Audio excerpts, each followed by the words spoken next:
ओम शांति। आज कई बार लोगों की वजह से हमें अपमान का सामना करना पड़ता है। हमारे जीवन में जब बार बार कोई हमारा अपमान करता है, कई बार हम सोचते हैं कि हम अपने जीवन को खत्म कर दें, और कई बार सोचते हैं कि मेरे जीवन में कितना संघर्ष है। और कई बार हमारे जीवन में बहुत सारी ऐसी बातें आ जाती जिसकी वजह से हम अपने जीवन में जो भी हिम्मत हमने बनाई है वो टूट जाती है। हमेशा ध्यान रखें कि अगर कोई व्यक्ति आपका बार बार अपमान कर रहा है तो हमें पहले अपनी स्थिति चेक करनी है, क्योंकि हमें यह ध्यान रखना है कि अगर कोई व्यक्ति एक है आपका अपमान कर रहा है, जो आपको गाली गलौज कर रहा है, आपको गुस्सा कर रहा है, आपसे नफरत कर रहा है, आपको घृणा से देख रहा है, यह है अपमान। लेकिन एक व्यक्ति है जो बार बार आपको समझा रहा है कि आप अपनी कमी कमजोरियों को निकाल दो, आप अपने अंदर की जो बुराइयां हैं उसे खत्म कर दो, क्योंकि वो कहीं ना कहीं आपके जीवन को खत्म कर देंगी। क्योंकि आज आप देखें कि लोगों के अंदर बुराइयां बढ़ रही हैं, कम नहीं हो रही। आज हम एक दूसरे को देख रहे हैं, और देख भी क्या रहे हैं, एक दूसरे की बुराइयां, एक दूसरे के अवगुण। तो यहां पर हमें यह ध्यान रखना है, क्या भगवान ने मुझे जीवन इसलिए दिया है कि मैं दूसरे की बुराइयां या अवगुण देखूं? लेकिन मुझे जीवन किस लिए मिला है?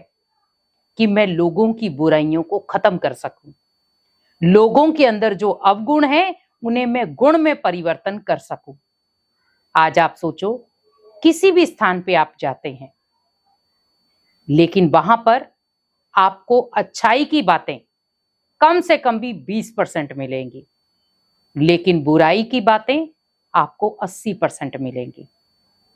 तो आपको बुराई लेने के लिए कहीं जाने की जरूरत नहीं है, लेकिन अच्छाई लेने के लिए आपको किसी आध्यात्मिक स्थान पर जाने की जरूरत पड़ती है। क्योंकि बुराई, आप घर से भी बाहर कदम रखेंगे, बुराई शुरू हो जाएगी। आज आप देखें, कोई दोस्त हैं, रिश्तेदार हैं, जब भी आप उनके पास बैठते हैं, सबसे ज्यादा बातचीत क्या होती है? फलाना ऐसा है, वो ऐसा है, उसके घर में ऐसा चल रहा है, वो ऐसे कर रहा है, उसके ऐसा हो गया।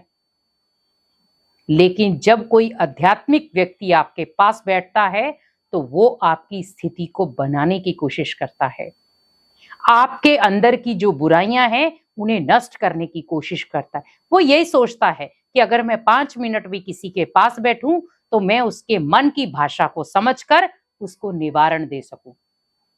लेकिन वो व्यक्ति कई बार सामने वाला उस चीज को नहीं समझ पाता और उसी को वो गलत ठहरा देता है कि आपने ऐसा क्यों कहा।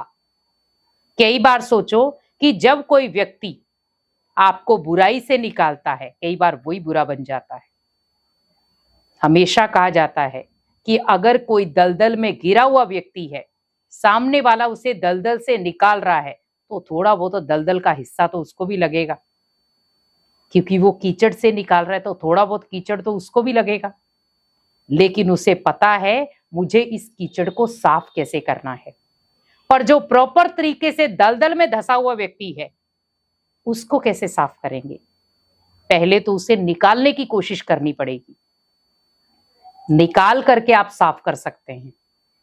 इसी प्रकार आज जीवन में हम बुराइयों के शिकार हो रहे हैं, लेकिन अगर कोई अच्छा व्यक्ति आपको बुराइयों से बाहर निकाल रहा है तो आप वहां पर उस व्यक्ति की परिभाषा को समझें कि वो व्यक्ति क्या कराना चाहता है आपसे।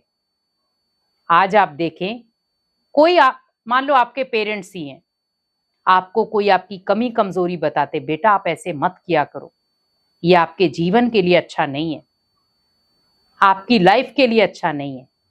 हम तब भी उनका बुरा मानते हैं कि वो ऐसा क्यों कह रहे हैं। और वही जब आप ऑफिस में नौकरी कर रहे हैं और बॉस को आपकी वो बात पसंद नहीं आ रही है, तो वो पूछेगा नहीं आपसे, वो सीधा आपको जॉब से निकाल देगा। वही चीज आपके माता पिता आपको समझा रहे थे, टीचर आपको बता रहा था, पर हमने उन बातों को नजरअंदाज किया। लेकिन जब आपकी नौकरी को छोड़ दिया गया या उसने आपको नौकरी से निकाल दिया, तब हमें वो बातें क्लिक होंगी कि हमें किसी ने बताया था कि आपके अंदर ये कमी है, उन्हें निकाल दो। लेकिन हमने उस बात को नजरअंदाज किया, हमने उसी व्यक्ति को गलत ठहरा दिया। वो व्यक्ति गलत नहीं था, उसकी जो बातें थी वो गलत नहीं थी, क्योंकि आज व्यक्ति की आप प्रशंसा करते रहेंगे, व्यक्ति बहुत खुश है। आज किसी को आप मान सम्मान देंगे, व्यक्ति बहुत खुश है। लेकिन वहीं अगर आपने उसकी बुराइयों को हाईलाइट कर दिया कि आप उन्हें खत्म करो, तो व्यक्ति नाराज हो जाता है। मेरे को क्यों कहा गया, किस लिए कहा गया? आपको मेहनत किस में करनी पड़ेगी, अच्छाई को लाने में या बुराई को मिटाने में? क्योंकि अच्छाई आप इजीली ला सकते हैं अपने जीवन में, जब बुराइयां मिट जाएंगी तो आपको मेहनत कहां करनी पड़ेगी, बुराइयों को मिटाने में। आज आप देखो, एक ड्रिंक करने वाला व्यक्ति है जो डेली नशा करता है, आप उसे बोलो एक दिन कि आप नशा छोड़ दो, क्या वो छोड़ सकता है एक दिन में नशा? है तो वो बुराई। तो वो उस नशे का आदी बन चुका है। तो डॉक्टर उसे क्या कहते हैं कि आपकी कम से कम भी 3-4 महीने के लिए मेडिसिन चलेगी, उसे रूटीन से आप खाओ, तो जाकर के आप इस नशे की लत से छूट सकते हो। पर उसमें आपकी हिम्मत चाहिए। अगर वो सोच ले मेरे से नहीं हो पा रहा, मैं तो कर ही नहीं सकता, तो क्या होगा? बीमारियां ऐसी लग जाएंगी जो उसके शरीर को खत्म कर देंगी। तो अगर कोई व्यक्ति आपकी बुराइयों को अपना समझकर खत्म करने की कोशिश कर रहा है कि ये बुराइयां इसके जीवन को नष्ट कर सकती हैं, ये जो चीजें हैं वो इसके जीवन के ऊपर बहुत गंदा असर डाल सकती हैं, तो क्यों ना उस बात को हम समझें। अगर कोई पॉजिटिव व्यक्ति आपकी नेगेटिव बातों को बाहर निकाल रहा है, क्योंकि आज आप देखें प्रशंसा करने वाले आपको बहुत सारे हजारों लोग मिल जाएंगे, आपको मान सम्मान देने वाले भी करोड़ों मिल जाएंगे, पर आपकी कमी निकालने वाला कोई कोई मिलेगा, और वही आपका कट्टर दुश्मन बन जाएगा। क्यों? क्योंकि वो आपकी कमियां रियलाइज करा रहा है।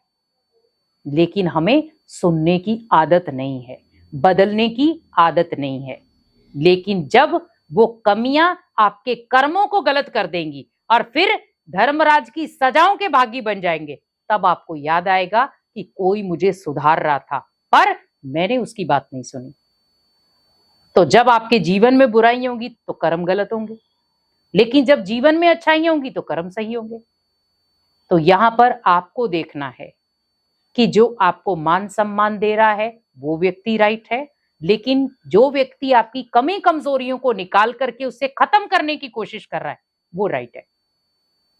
आज देखो, एक माता पिता बच्चे को बार बार कहते बेटा पढ़ ले, बेटा पढ़ ले, तेरे भविष्य का सवाल है, कुछ बन जाएगा, नौकरी लग जाएगा, लेकिन बच्चा नहीं सुनता है। लेकिन जब उसे नौकरी चाहिए वो उस नौकरी के काबिल नहीं बनता, टेंशन में पड़ा रहता है, बुराइयों में चला जाता, नशे पत्ते में चला जाता है, हाथ में कुछ नहीं आता। फिर क्या याद करता है कि उस समय में माता पिता की सुन लेता तो शायद आज मेरे पास भी नौकरी होती। पर ना तो नौकरी है, ना लाइफ सेटल है, कुछ भी नहीं है, और ना जीवन में खुशियां हैं। इसीलिए हमेशा ध्यान रखें कि अगर कोई व्यक्ति आपकी अच्छाई कर रहा है, मान सम्मान दे रहा है, वो व्यक्ति आपका मित्र जरूर बन सकता है, पर आपको लाइफ में वो कभी आगे नहीं बढ़ाएगा।